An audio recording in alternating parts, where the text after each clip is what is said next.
அன்பு தமிழ் மக்களே வணக்கம்.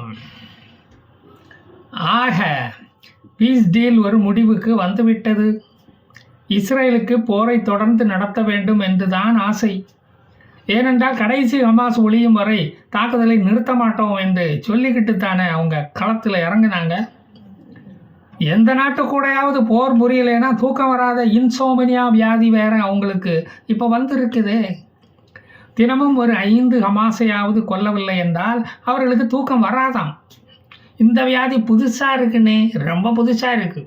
ஹமாஸை காலி பண்ணிக்கிட்டு இருக்கும்போதே லெபனானுக்குள்ளே புகுந்து ஹிஸ்புல்லா டார்கெட்டுகளை அழிப்பதை பார்த்தாலே உங்களுக்கு அது புரிஞ்சு போயிருக்குமே. இவன் அவ்வளவு சீக்கிரத்தில் ஓயமாட்டான். ஹிஸ்புல்லாவின் சீனியர் கமாண்டன்ட் ஹயாத்தம் அலி தப்தாபாய் குடியிருந்த அப்பார்ட்மெண்ட்டை தாக்கியிருக்கிறானுங்க. இந்த அப்பார்ட்மெண்ட்டுக்கு டேமேஜை சரி செய்ய உங்கள் அப்பனா வந்து காசு கொடுப்பான் என்று இஸ்ரேலிடம் போய் சட்டையை பிடிச்சி கேட்கவா முடியும்? என் கடன் கொலை செய்து கிடப்பதே என்று இருக்கான் இந்த ஹமாஸ். என் கடன் அதற்கு பழிக்கு பழி வாங்குவதே என்று இருக்கிறான் இந்த இஸ்ரேல்.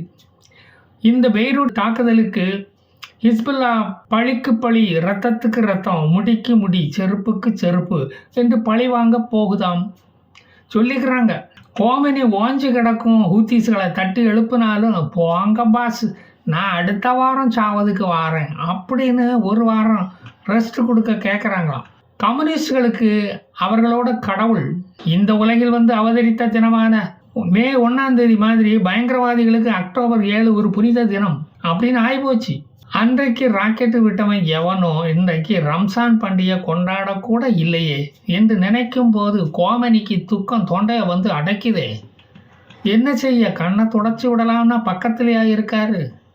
தண்ணீர் இல்லாமல் சாகும் தன் மக்களை பார்த்து கூட கலங்காத இவருடைய கண்கள் அக்டோபர் 7 சாம்பியன்களை நினைத்து பார்த்து கலங்குதே. மாலை போட அழுதுகிட்டே அவர் பூ கட்டுறதை பார்த்தா கலங்காத நெஞ்சமும் குலுங்கி குலுங்கி அழும். ஈரானின் தண்ணீர் பஞ்சம் வந்ததுக்கு இஸ்ரேல் தான் காரணமாம்.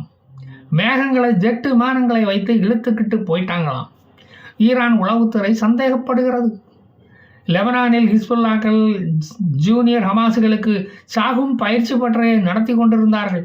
ஹமாஸ் ஃபைட்டர்களை தீவிரமாக உருவாக்கி கொண்டு தான் இருந்தார்கள். அவர்களுக்கு பயிற்சி அளித்த ஆசிரியனும் இப்போ அவர்களோடு சேர்ந்து போயிட்டான். அது வேற லெபனீஸுகளை சோகத்தில் ஆழ்த்திவிட்டது. இராணுவமே இல்லாத ஒரு நாட்டை தாக்குவது என்பது நிராயுதபாணியான ஒருவனை தாக்குவதற்கு சமம். ஆயின் அல் ஹெல்வே என்ற இடத்தில் பாலஸ்தீன அகதிகள் வேற அவன் பாட்டுக்கு புட்டை வச்சு தின்னுக்கிட்டு இருந்தான். அந்த சிடான் நகரமே ஒரு எரிமலை வெடித்த மாதிரி ஒரே சாம்பல் துகள்கள். ஹமாஸுகளின் அஸ்தியும் அதில் கலந்திருந்தது. பயங்கரவாதிகளுடன் வழக்கம் போல அப்பாவி பாலஸ்தீனர்களும் செத்து போயிருக்காங்க. அதுக்கு ஒரு பக்கம் நன்கொடைகள் வந்து குவிந்தாலும் போன உயிர் திரும்பி வருமா? இஸ்ரேல் தாக்கும்போது அருகில் இருந்த மசூதியும் இடிந்து விழுந்தது. நல்ல வேளை அந்த மசூதிக்கு பாபரி மஸ்ஜித் என்று அவர்கள் பெயர் வைக்கவில்லை. இல்லைன்னா அதை வச்சு இந்தியாவில் ஒரு பெரிய கலவரமே வெடிச்சிருக்கும். நேத்தன்யாகுவின் நேர்மையை இந்த இடத்தில் நாம் பாராட்டியே ஆக வேண்டும். ஆமாம், நான் தான் அவர்களை கொல்ல சொன்னேன் அப்படின்னு தெளிவாக சொல்லிட்டார்.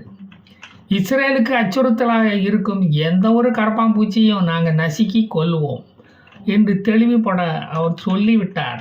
ஐடிஎஃப் இராணுவம் தாக்குதலை நடத்தும் முன்பு பொதுமக்களை விரைவாக வெளியேறும்படி பிட் நோட்டீஸை ஹெலிகாப்டரில் சென்று பறக்க விட்டு கொண்டுதான் அவர்கள் தாக்கியிருக்காங்க. அந்த துண்டுச்சீட்டை படிக்காதவன் தான் செத்து கிடக்கிறான். துண்டுச்சீட்டு கையில் வைத்திருப்பவன் அதிர்ஷ்டசாலி என்று சும்மாவா சொல்கிறான்?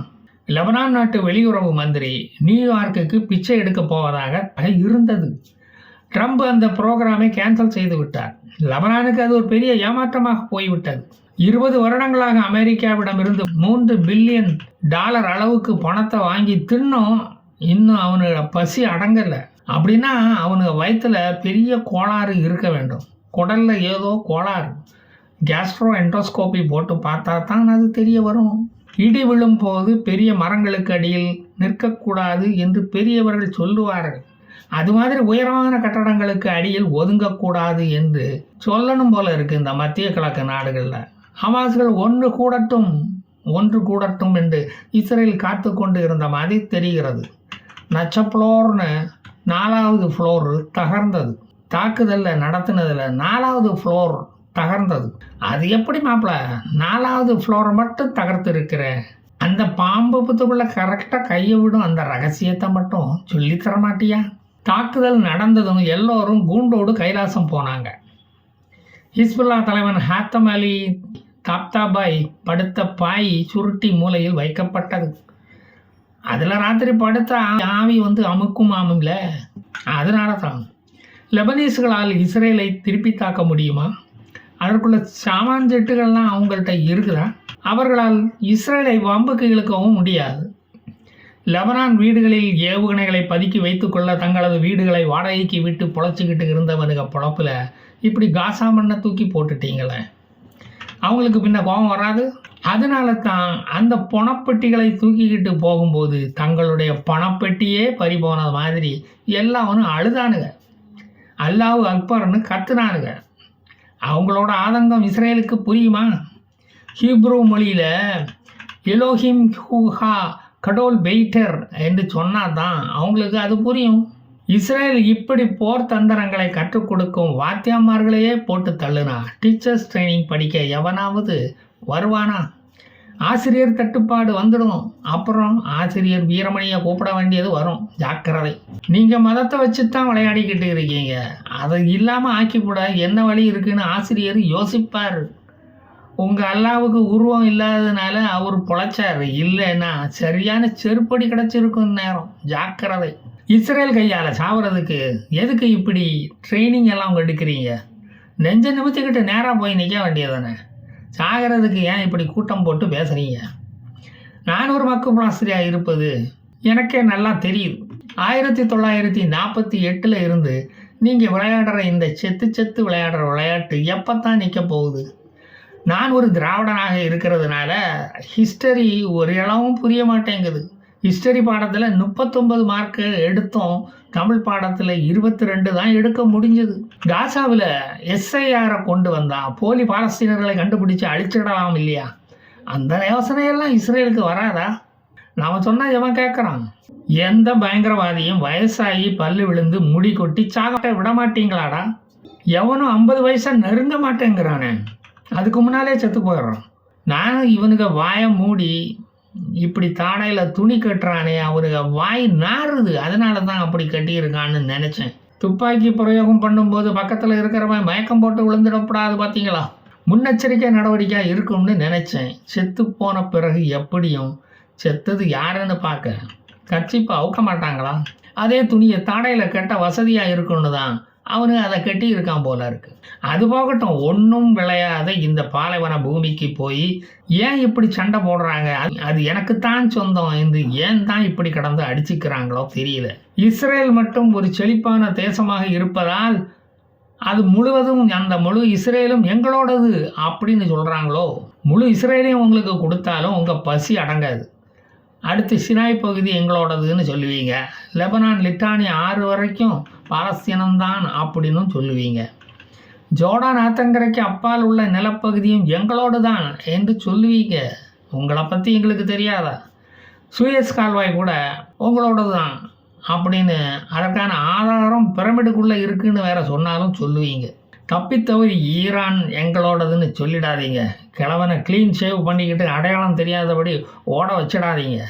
சாவு போகிற நேரத்தில் அவரே சங்கரா என்று பாசியை உருட்டிக்கிட்டு இருக்கார். அவர் நிம்மதியை கெடுத்து விடாதீங்க. நிம்மதியாக சாக விடுங்க அவரை. உங்களுக்கு கோடி புண்ணியமாக போகட்டும்.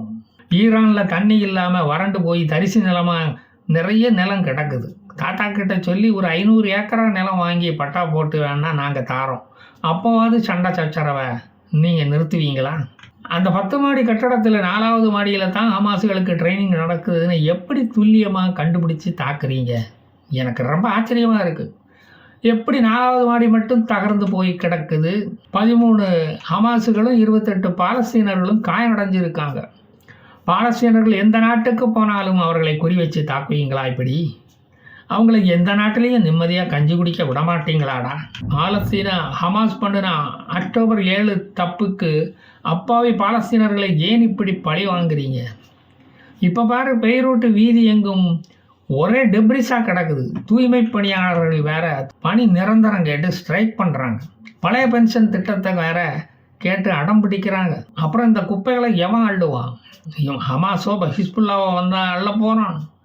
மிடில் ஈஸ்ட் குப்பைகளே அவனுங்க தானே. மத்திய கிழக்கு நாடுகளின் குழப்பம் தீரவே கூடாது என்று மேற்கத்திய நாடுகள் சதி பண்ணுகிறது. எங்களுக்கு ஆயுதங்களையும் விற்று போட்டு சண்டையும் போடாதீங்கன்னு அமைதி மார்க்கத்துக்கு போங்க அப்படின்னு சொன்னால் அது நடக்குமா? இப்போ ஆயுதங்களை எங்ககிட்ட விற்று எங்களை நிம்மதியாக இல்லறம் நடத்த விடாமல் சதி பண்ணுறானுங்க. எங்கள் கற்பழிப்பு தொழிலுக்கும் ஒரு முற்றுப்புள்ளியை வச்சுட்டானே இந்த படுபாவி. எங்களை வாழா வெட்டியா ஆக்கிறதுல உங்களுக்கு அப்படி என்ன சந்தோஷம்? பாலஸ்தீன கவலைகள் எனக்கு இன்னும் நிறைய இருக்குது. அதை பிறகு வந்து சொல்லுவேன். எனக்கு தான் வாய் வலிக்குது. வரட்டா மக்களே, ஜாய்.